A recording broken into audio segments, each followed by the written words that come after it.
بچوں پہلا ٹاپک ہمارا کور ہو چکا ہے اور اب ہم دوسرا ٹاپک سٹارٹ کریں گے، علامہ اقبال اور نظریہ پاکستان۔ کہ علامہ اقبال کا نظریہ پاکستان کے حوالے سے کیا موقف تھا، کیا خیالات تھے ان کے، یہ ہم اس میں ڈسکس کریں گے۔ تو اس کو ریڈ آؤٹ کرنے سے پہلے میں آپ کو اس کا بارے میں ویسے ہی بتا دیتی ہوں کہ علامہ اقبال جو تھے انہوں نے اس چیز پہ بہت زیادہ زور دیا تھا کہ مسلمان جو ہیں وہ ایک علیحدہ قوم ہے، ان کی ایک جدا حیثیت ہے۔ وہ بالکل قائد اعظم کی طرح کہ وہ جس طرح قائد اعظم نے کہا کہ آپ ان کو ایک دوسرے میں وہ ڈھل نہیں سکتی ہیں قومیں، وہ اتنی زیادہ مختلف ہیں۔ تو اسی طرح علامہ اقبال نے بھی کہا کہ مسلمان جو ہیں وہ ایک علیحدہ قوم ہے، ان کی حیثیت الگ ہے۔ اور 1930 میں جو انہوں نے خطبہ الہ آباد دیا تھا اس میں انہوں نے یہاں تک کہہ دیا، کیونکہ اب تک تو یہ بات ہو رہی تھی کہ ہم دو مختلف قومیں ہیں، لیکن انہوں نے یہاں پر پہلی دفعہ یہ خیال پیش کیا کہ ایک علیحدہ ریاست قائم کر دینی چاہیے شمال مغرب میں بر صغیر کے۔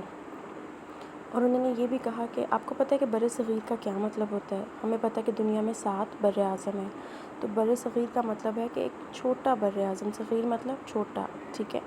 تو انڈیا ایک بر صغیر ہے اور وہ ایک ملک نہیں ہے۔ علامہ اقبال نے اس چیز پر زور دیا اور انہوں نے کہا کہ یہاں مختلف مذاہب رہتے ہیں، مختلف زبانیں بولی جاتی ہیں، ٹھیک ہے؟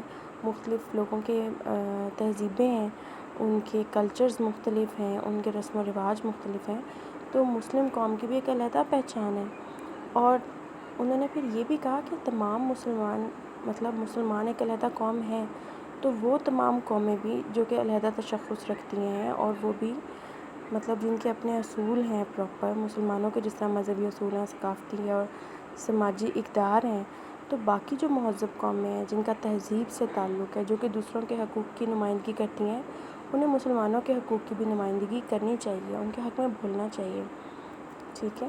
اور اس سے پہلے جو ہے اور بھی بہت سارے مفکرین تھے جنہوں نے یہ بات کی دو قومی نظریے پہ۔ دو قومی نظریے کا کیا مطلب ہے کہ مسلمان اور ہندو دو علیحدہ قومیں ہیں، ٹھیک ہے؟ تو ایک دوسرے میں کبھی بھی وہ ڈھل نہیں سکتی ہیں، ٹھیک ہے؟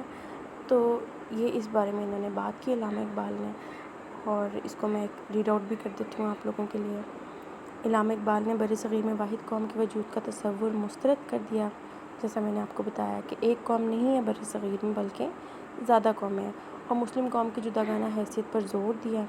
اسلام کو ایک مکمل نظام مانتے ہوئے علامہ اقبال نے اسی بنیاد پر بر صغیر کے شمال مغرب میں علیحدہ قوم مسلم ریاست کے قیام کا تصور آل انڈیا مسلم لیگ کے الہ آباد کے اجلاس میں منعقد 1930 میں پیش کیا۔ انہوں نے واضح کیا کہ انڈیا ایک بر صغیر ملک نہیں، یہاں مختلف مذاہب سے تعلق رکھنے اور مختلف زبانیں بولنے والے لوگ رہتے ہیں اور مسلم قوم اپنی علیحدہ پہچان رکھتی ہے۔ تمام مہذب قوموں کا فرض ہے کہ وہ مسلمانوں کے مذہبی اصولوں اور ثقافتی و سماجی اقدار کا احترام کریں۔ ان سے پہلے بھی دو قومی نظریے کی بنیاد پر جداگانہ مملکت کا ذکر بعض اکابرین نے کیا تھا، لیکن علامہ اقبال کا جامع نظریہ اور تفصیلی انداز جو ہے نظریہ جو جامع اور تفصیلی انداز کا حامل تھا، ٹھیک ہے؟ یعنی رکھتا تھا، انہوں نے زیادہ واضح انداز میں اور زیادہ ڈیٹیل میں تفصیل میں بتایا، ٹھیک ہے؟ اب آگے ہم پڑھیں گے نظریہ پاکستان کی اہمیت۔ نظریہ پاکستان کی اہمیت کیا ہے؟ آخر ہم سیوکس پڑھ رہے ہیں تو آخر کیا ضرورت ہے کہ ہم پاکستان کے بارے میں پڑھیں، یا پاکستان کیوں وجود میں ہے، اس کے نظریے کے بارے میں ہم کیوں پڑھیں، اس کی کیا اہمیت ہے؟ اب ہم یہ پڑھتے ہیں، ٹھیک ہے؟ پاکستان کے وجود کا انحصار اس نظریہ پر ہے جس کی بنیاد پر یہ مملکت خداداد وجود میں آئی، یعنی پاکستان تو منحصر اسی نظریے پر کرتا ہے جس کی وجہ سے اس کو بنایا گیا، جس کی وجہ سے یہ وجود میں ہے۔ نظریہ پاکستان ملک کی روح ہے، یعنی ہمارے جو ملک کی ہم کہتے ہیں نا کہ اساس ہے، اس کا جو کرکس ہے، اس کی جو صحیح بیس ہے، ٹھیک ہے، وہ نظریہ پاکستان ہے اور اس کے تحفظ اور سالمیت کا باعث ہے۔ یعنی کہ یہ نظریہ پاکستان صرف اس کی بنیاد ہی نہیں ہے بلکہ اسی کی وجہ سے ہمارا ملک جو ہے وہ تحفظ میں ہے اور کیا ہے، سالمیت، یعنی کہ مضبوط ہے۔ جنوبی ایشیا کے مسلمانوں نے پاکستان اسی نظریے کے حوالے سے مانگا اور یہی نظریہ اسے مضبوط اور مستحکم رکھ سکتا ہے۔ یہ وہی بات ہے جو ہم نے اوپر پڑھ لی۔ تاریخ نے ہمیں سبق دیا ہے کہ نظریہ پاکستان سے انحراف کی بنا پر 1971 میں ہمارا پیارا ملک 2 ٹکڑوں میں تقسیم ہو گیا۔ آپ کو پتہ ہے 1971 میں کیا ہوا تھا؟ پاکستان جو ہے اس کے 2 ٹکڑے ہو گئے تھے اور بنگلہ دیش وجود میں آ گیا تھا، ٹھیک ہے، اور پاکستان الگ ہو گیا تھا۔ ورنہ بنگلہ دیش پاکستان کا کیا تھا؟ مشرقی حصہ، مشرقی پاکستان۔ تو انہوں نے کہا کہ کیونکہ ہم نظریہ پاکستان کو بھول گئے تھے، ٹھیک ہے، ہم اس سے منحرف ہو گئے تھے، اسی لیے پاکستان کے 2 ٹکڑے ہو گئے۔ تو ابھی بھی پاکستان کا سالمیت کی جو ہے ڈیپینڈنس، انحصار اسی چیز پہ ہے کہ ہم اس نظریے کو بھولیں مت، ہم پھر سے اس کو یاد رکھیں۔ وہ قوت کمزور پڑ گئی جو پاکستان کے مختلف علاقوں کو آپس میں متحد رکھے ہوئے تھی، یعنی کہ نظریہ پاکستان کی جو قوت تھی وہ کمزور پڑ گئی تھی، اس لیے پاکستان ٹوٹا۔ نظریہ پاکستان سے دوری ملی یکجہتی اور استحکام کے لیے نقصان دہ ثابت ہوئی، یعنی ہمارے ملک کی جو یکجہتی تھی، قوم کی جو یکجہتی تھی، جو قوم کو جوڑے رکھتی تھی وہ، اور پاکستان کا جو استحکام تھا، پاکستان کی مضبوطی، اس کا دار و مدار، اس کے لیے کیا نقصان دہ ثابت ہوا؟ نظریہ پاکستان سے دوری، ہم بھول گئے تھے نظریہ پاکستان کو۔ اور اگر ملت اسلامیہ نے نظریاتی سرحدوں کو مضبوط نہ بنایا تو مستقبل میں بھی خطرات کا سامنا ہو سکتا ہے۔ یعنی ہم بتا رہے ہیں کہ 1971 میں اس وجہ سے ملک ٹوٹا، تو اگر ہم مستقبل میں بھی ان وجوہات پہ کام نہیں کریں گے، ہم ان کمزوریوں کو دور نہیں کریں گے، تو ملک پھر سے خطرے کا شکار ہو سکتا ہے۔ وحدت کی بنیاد۔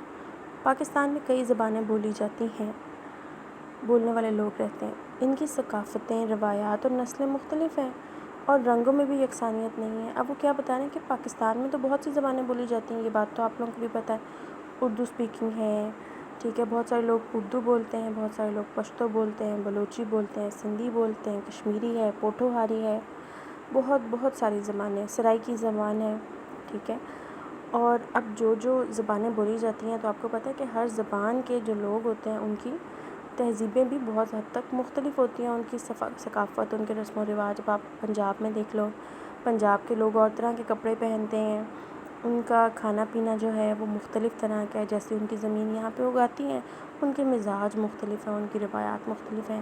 اب ایک پنجابی اگر بلوچستان میں جائے گا تو اس کو بہت ساری چیزیں مختلف لگیں گی، ان کی زبان، ان کا لباس، ان کی روایات، بہت ساری چیزیں، ان کا رہن سہن، سب کچھ مختلف ہے۔ اور ایون رنگوں میں بھی یکسانیت نہیں ہے، یعنی رنگ بھی ایک جیسے نہیں ہیں، ٹھیک ہے۔ آپ کو بہت سفید رنگ کے لوگ بھی ملیں گے، آپ کو گندمی رنگت بھی ملے گی، آپ کو تھوڑا ڈارک کمپلیکشن بھی ملے گا۔ یہ سب کیا ہے؟ یہ ہمارے پاکستان کا حسن ہے۔ ایسے میں وہ واحد قوت جو تمام پاکستانیوں کو ملت واحد میں ڈھالے ہوئے ہے اور ان کے درمیان مضبوط بندھن کا باعث ہے، دین اسلام ہے۔ اب وہ کیا بتا رہے ہیں کہ دیکھو پاکستان کے 4 صوبے، چاروں صوبوں میں 4 تو مین مختلف زبانیں بولی جاتی ہیں، اس کے علاوہ چھوٹی چھوٹی بھی بہت ساری زبانیں ہیں، سب کی تہذیب، سب کا کلچر، سب کا رہن سہن بھی مختلف ہے، رسم و رواج بھی مختلف ہیں، ٹھیک ہے۔ تو اتنی اختلافات ہیں، تو اس کے بعد آخر ایسی کیا چیز ہے جو ہم سب کو جوڑے ہوئے تھی؟ ایک چیز جو ہم سب میں یکساں تھی، وہ کیا چیز تھی جو ہم کو جوڑے ہوئے تھی؟ وہ تھی دین اسلام، یعنی کہ چاہے سندھی ہو، بلوچی ہو، پنجابی ہو، پٹھان ہو، وہ سب کیا تھے؟ مسلمان۔ تو مسلمان کا بھائی ہے، اور پاکستانی عوام دوسری پہچان کو ایک طرف رکھتے ہوئے اپنی پہچان اپنے مذاہب کے حوالے سے کرتی ہے۔ تو ہم کیا کرتے ہیں؟ اسلام کو جب ہم دیکھتے ہیں تو ہم اپنے باقی تمام اختلافات کو مٹا دیتے ہیں، اور ہم کیا کہتے ہیں کہ ہم کیا ہیں؟ ہم مسلمان ہیں، ٹھیک ہے۔ تو علامہ اقبال نے مذہبی بنیادوں پر زور دیا اور کہا کہ مسلمان اسلام کی وجہ سے ایک ملت ہیں اور ان کی قوت کا دار و مدار بھی اسلام ہے۔ انہوں نے مسلم امت کی ملت کی اساس کے حوالے سے حقیقی تصور اپنے اشعار میں پیش کیا۔ علامہ اقبال جو ہیں، جن کو ہم شاعر مشرق بھی کہتے ہیں، انہوں نے کیا کہا کہ مذہبی بنیادوں پر انہوں نے زور دیا۔ انہوں نے کہا کہ جو اختلافات ہیں ان کے اوپر فوکس نہ کریں، بلکہ اس پہ فوکس کریں جو ہم میں ایک ہے، جو ہم میں کامن ہے، یکساں ہے، وہ کیا ہے؟ اسلام، ٹھیک ہے۔ اور اسی لیے انہوں نے اپنے اشعار میں یہ بات کہی کہ اپنی ملت پر قیاس اقوام مغرب سے نہ کر، خاص ہے ترکیب میں قوم رسول ہاشمی، یعنی کہ اپنی ملت کے اوپر کوئی قیاس آرائیاں یا کوئی گمان جو ہے وہ تم اقوام مغرب سے نہ کرو، مغرب کو مت دیکھو، ٹھیک ہے۔ ہم جو ہیں وہ خاص طرح کی ترکیب سے بنے ہوئے ہیں، یعنی کہ جو مسلمان ہیں وہ ایک علیحدہ ہی کردار کا مالک ہوتا ہے۔ ان کی جمعیت کا ہے ملک و نسب پر انحصار، یعنی کہ ان کی جو کیا کہتے ہیں یکجہتی ہوتی ہے، یا ان کی جو جماعت ہوتی ہے، یعنی ان کا اکٹھا ہونا، وہ کس چیز پر ہے؟ ملک پر، نسب پر، یعنی کہ ملک پہ، نسلوں پہ، خاندان کے اوپر منحصر ہے۔ لیکن ہمارا کیا ہے؟ قوت مذہب سے مستحکم ہے جمعیت تیری، قوت مذہب سے مستحکم ہے جمعیت تیری، یعنی کہ تو کس چیز سے مستحکم ہوتا ہے؟ مذہب سے. اور مذہب جو ہے آپ کو پتہ ہے کہ مسلمان جو ہیں وہ دنیا میں کرسچنس کے بعد سب سے بڑی جو قوم ہے وہ مسلمانوں کی ہے. تو اگر ہم اپنے آپ کو رنگ اور نسل پہ بانٹ لیں گے تو پھر تو ہمارے بہت چھوٹے چھوٹے ٹکڑے ہو جائیں گے. آپ کو پتہ ہے کہ 57 مسلم ممالک ہیں، ٹھیک ہے، لیکن اگر ہم مسلمان بن کے سوچتے ہیں تو ہم دنیا میں دوسرے نمبر پہ ہیں، ٹھیک ہے. اچھا، اس کے بعد تو بیسکلی ہمیں اگر ہم اس چیز پہ فوکس کریں تو ہم زیادہ مضبوط ہوتے ہیں، ٹھیک، اسلام کے اوپر فوکس کریں. اچھا، ہندوؤں اور انگریز حکومت کی مشترکہ قوت قائد اعظم اور آل انڈیا مسلم لیگ کے عزائم کی راہ میں رکاوٹ پیدا کر رہی تھی. اب جب مسلمان اکٹھے ہونا شروع ہوئے تو ہندو اور انگریز جو تھے وہ بھی اکٹھے ہو گئے ہمارے خلاف اور ہماری راہ میں رکاوٹیں پیدا کرنا شروع کر دیں. آل انڈیا مسلم لیگ کیا تھی؟ آل انڈیا مسلم لیگ مسلمانوں کی ایک واحد پولیٹیکل یا سیاسی جماعت تھی جو کہ مسلمانوں کے سیاسی حقوق کے لیے کام کرتی ہے. اور سیاسی حقوق کیا ہوتے ہیں کہ ہمیں سیاسی حقوق دیے جائے، مطلب ہماری رائے کو اہمیت دی جائے، ہمیں ووٹ کا حق دیا جائے، ہمیں اسمبلی میں ریپرزنٹیشن دی جائے. پھر ہم نے کہا کہ ہمیں ایک علیحدہ ملک دیا جائے. اچھا، قائد اعظم ان دونوں سے لڑ کر، یعنی ہندوؤں اور انگریزوں سے لڑ کر بر صغیر کے مسلمانوں کو آزادی دلانا چاہتے تھے. ہندوؤں کی عددی برتری، یعنی کہ ہندو تعداد میں زیادہ تھے، اور انگریز حکومت کی بے پناہ طاقت، انگریز اقتدار میں تھے، مسلمانوں کو پاکستان بنانے سے نہ روک سکی. یہ دونوں مل کے بھی مسلمانوں کو پاکستان بنانے سے نہ روک سکے. اس کی وجہ اسلام سے مسلمانوں کی وابستگی تھی. قائد اعظم اسلام کی سربلندی اور مسلمانوں کے تحفظ کے لیے مسلسل کوشاں رہے، یعنی اسلام کا نام اونچا کرنے کے لیے اور مسلمانوں کی حفاظت کے لیے قائد اعظم مسلسل جد و جہد کرتے رہے، کوشش کرتے رہے، اور مخالفتوں کے پہاڑ بھی ان کا راستہ نہ روک سکے. قائد اعظم کے درج ذیل الفاظ آج بھی پاکستانی قوم کے ارادوں کو مضبوط بنانے کا باعث بنتے ہیں. کیا الفاظ ہیں؟ یہ ہم پڑھتے ہیں جو آپ نے 1939 میں عوام سے خطاب کرتے ہوئے فرمایا: ہندوؤں، تمہاری تعداد زیادہ ہوا کرے، تم ترقی یافتہ ہو، تمہاری معیشت مستحکم سہی، اور تم سمجھتے ہو کہ دوسروں کی گنتی سے آخری فیصلے، تم سمجھتے ہو کہ سروں کی گنتی سے آخری فیصلے ہوتے ہیں. تو یہ سب غلط ہے. کیا کہا انہوں نے ہندوؤں سے؟ کہ بے شک تمہاری تعداد بھی زیادہ ہو، بے شک تم ہم سے زیادہ ترقی بھی کر رہے ہو، بے شک تم مالی طور پہ بھی ہم سے زیادہ مضبوط ہو، لیکن تم اگر یہ سمجھتے ہو کہ صرف سروں کی گنتی سے، یعنی کہ تمہاری تعداد کی وجہ سے اگر حتمی فیصلے ہو جاتے ہیں تو پھر یہ کیا ہے؟ یہ سب غلط ہے. میں تمہیں بتا دوں کہ ہماری روح کو تم تباہ نہیں کر سکتے، یعنی کہ جو ہماری روح ہے، جو ہمارا عزم ہے، اس کو تم تباہ نہیں کر سکتے. تم اس تہذیب کو مٹا نہیں سکتے جو ہمیں ورثے میں ملی ہے، ٹھیک ہے. قائد اعظم ان کو للکار رہے ہیں کہ ہمارا جو عزم ہے وہ اتنا پکا ہے اور جو ہماری تہذیب ہے وہ اتنی زبردست ہے کہ تم اس کو مٹا نہیں سکتے. ہمارا ایمان زندہ ہے اور ہمیشہ زندہ رہے گا. بے شک تم ہمیں مغلوب کرو، ہم پر ستم ڈھاؤ اور ہم سے بدترین سلوک روا رکھو، لیکن ہم نے پختہ فیصلہ کر لیا ہے کہ اگر مرنا ہے تو لڑتے لڑتے مر جائیں گے. تو قائد اعظم کیا کہہ رہے ہیں کہ ہم اپنے حق کے لیے کوشش کرتے رہیں گے، چاہے ہم پر کتنا بھی ظلم اور ستم ہو، چاہے ہمیں ہمارا حق نہ ملے تو ہم لڑتے لڑتے مر جائیں گے، لیکن ہم اس کے لیے پوری کوشش کریں گے.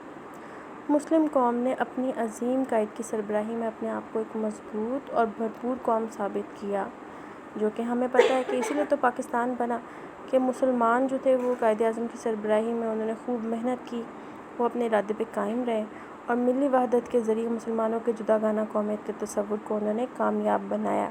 تو یہی تصور کیا کہلایا؟ نظریہ پاکستان. مثالی ریاست. یہ ٹاپک جو ہے اب ہم نیکسٹ لیکچر میں پڑھیں گے، ٹھیک ہے بچوں. اب آپ نے اس کے حوالے سے جو بھی سوالات مجھ سے پوچھنے ہیں وہ آپ مجھ سے پوچھ سکتے ہیں.